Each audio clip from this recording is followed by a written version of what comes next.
ಸಾಧಿಸೋ ಛಲ ಇದ್ರೆ ಯಾವುದು ಲೆಕ್ಕವಿಲ್ಲ.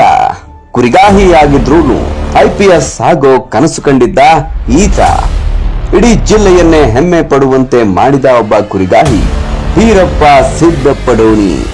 ಈತನ ಸಾಧನೆ ನೋಡಿ ಇಡೀ ರಾಜ್ಯವೇ ನಿಬ್ಬೆರಗು. ಈತನ ಹಠವೇ ಈತನನ್ನ ಮೇಲಕ್ಕೆತ್ತಿ ತಂದಿತ್ತು. ಗ್ರಾಮೀಣ ಭಾರತದ ಬದಲಾಗುತ್ತಿರುವ ಮುಖ ಮತ್ತು ಅದರ ಹೃದಯ ಭಾಗಗಳಿಂದ ಹೆಚ್ಚುತ್ತಿರುವ ಆಕಾಂಕ್ಷೆಗಳನ್ನ ಪ್ರತಿಬಿಂಬಿಸುವ ಕಥೆ ಇದು. ಕುರುಬ ಸಮುದಾಯದ ಯುವಕ ವೀರಪ್ಪ ಸಿದ್ದಪ್ಪ ಡೋಣಿ 2024ರ UPSC ನಾಗರಿಕ ಸೇವಾ ಪರೀಕ್ಷೆಯಲ್ಲಿ ಅಖಿಲ ಭಾರತಕ್ಕೆ 551ನೇ ರ್ಯಾಂಕ್ ಗಳಿಸಿದ್ದಾರೆ. ಮಹಾರಾಷ್ಟ್ರದ ಅಮಗೆ ಗ್ರಾಮದಿಂದ ಬಂದವರು ಮತ್ತು ಕರ್ನಾಟಕದ ಬೆಳಗಾವಿ ಜಿಲ್ಲೆಯ ನಾನಾವಾಡಿಯಲ್ಲಿರುವ ತಮ್ಮ ಸಂಬಂಧಿಕರನ್ನ ಭೇಟಿ ಮಾಡ್ತಿರೋ ವೀರಪ್ಪ ಸಿದ್ದಪ್ಪ ಡೋಣಿ ಅವರ ಯಶಸ್ಸು ಅವರ ಸಮುದಾಯವು ಪ್ರತಿದಿನ ಕುರಿ ಮೇಯಿಸುವ ಹುಲ್ಲುಗಾವಲುಗಳಲ್ಲಿ ವ್ಯಾಪಕ ಆಚರಣೆಗಳನ್ನ ಹುಟ್ಟುಹಾಕಿತು. ಇದು ಸಂಪ್ರದಾಯದಿಂದ ಪರಿವರ್ತನೆಯತ್ತ ಅವರ ಪ್ರಯಾಣದ ಸಂಕೇತವಾಗಿದೆ. UPSC ನಾಗರಿಕ ಸೇವಾ ಪರೀಕ್ಷೆಯಲ್ಲಿ ವೀರಪ್ಪ ಸಿದ್ದಪ್ಪ ಡೋಣಿಯವರ ಯಶಸ್ಸು ಪ್ರಾತಿನಿಧ್ಯದ ಪ್ರಬಲ ಕ್ಷಣವನ್ನ ಗುರುತಿಸುತ್ತೆ.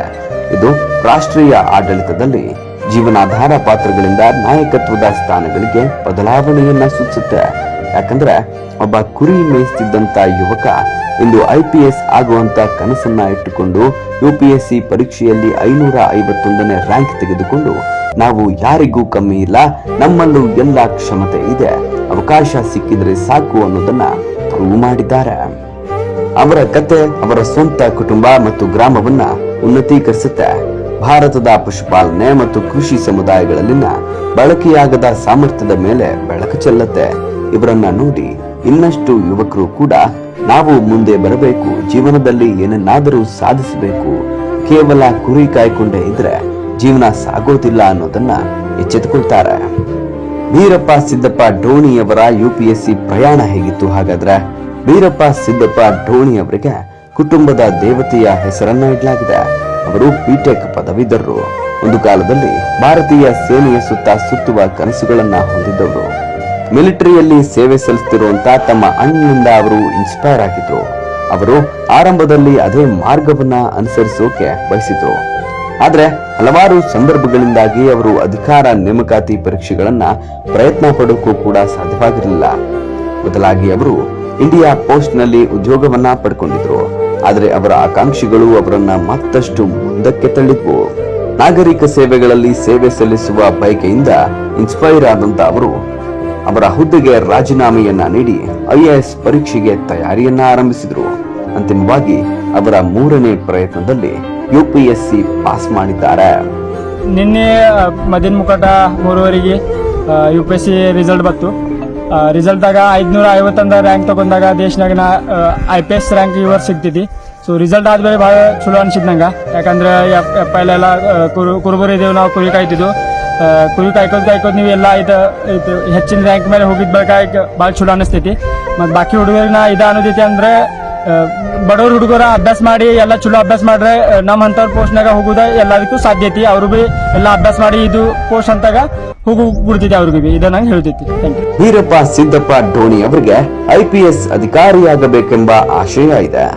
551ನೇ ರ್ಯಾಂಕ್ ಮತ್ತು UPSC ಅರ್ಜಿಯಲ್ಲಿ ಪಟ್ಟಿ ಮಾಡಲಾದ ತನ್ನ ಆದ್ಯತೆಗಳೊಂದಿಗೆ ವೀರಪ್ಪ ಸಿದ್ದಪ್ಪ ಡೋಣಿ ಈಗ ಭಾರತೀಯ ಪೊಲೀಸ್ ಸೇವೆ ಸೇರುವಂತ ಆಶಯವನ್ನ ಹೊಂದಿದ್ದಾರೆ.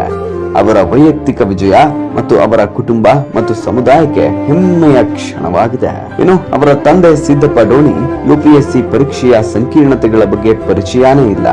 ಯಾವಾಗಲೂ ತಮ್ಮ ಮಗನ ಕಠಿಣ ಪರಿಶ್ರಮವನ್ನ ನಂಬಿಕೊಂಡಿದ್ರು. ಜನರು ನನ್ನ ಮಗ ಹಿರಿಯ ಪೊಲೀಸ್ ಅಧಿಕಾರಿಯಾಗ್ತಾನೆ ಅಂತ ಹೇಳ್ತಾರೆ, ಅದು ನನಗೆ ಹೆಮ್ಮೆ ತರುತ್ತೆ ಅಂತ ಅವರು ಭಾವುಕರಾಗಿ ಉತ್ತರವನ್ನ ನೀಡಿದ್ರು.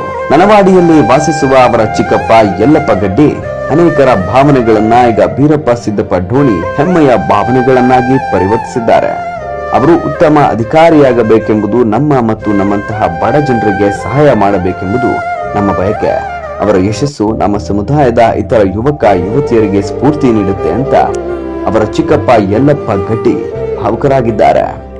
ವಾಸ್ತವವಾಗಿ ನನವಾಡಿಯಲ್ಲಿನ ಆಚರಣೆಯು ವೈಯಕ್ತಿಕಕ್ಕಿಂತ ಹೆಚ್ಚಿನದಾಗಿದೆ. ಇದು ಕುರುಬ ಸಮುದಾಯಕ್ಕೆ ಭರವಸೆ, ಪ್ರಾತಿನಿಧ್ಯ ಮತ್ತು ಬದಲಾವಣೆಯನ್ನ ಪ್ರತಿನಿಧಿಸುತ್ತೆ. ಇದು ಮುಖ್ಯವಾಹಿನಿಯಲ್ಲಿ ಶೈಕ್ಷಣಿಕ ಯಶಸ್ಸಿನ ಕಥೆಗಳ ಆಚರಣೆಯಲ್ಲಿದೆ. ಇನ್ನು ಭೈರಪ್ಪ ಸಿದ್ದಪ್ಪ ಧೋನಿಯವರ ಈ ಪ್ರಯಾಣ ಭಾರತದ ನಾಗರಿಕ ಸೇವೆಗಳು ಮತ್ತು ಇನ್ನು ಮುಂದೆ ನಗರ ಗಣ್ಯಗಳಿಗೆ ಮಾತ್ರ ಸೀಮಿತವಾಗಿಲ್ಲ ಅಂತ ನೆನಪಿಸುತ್ತೆ.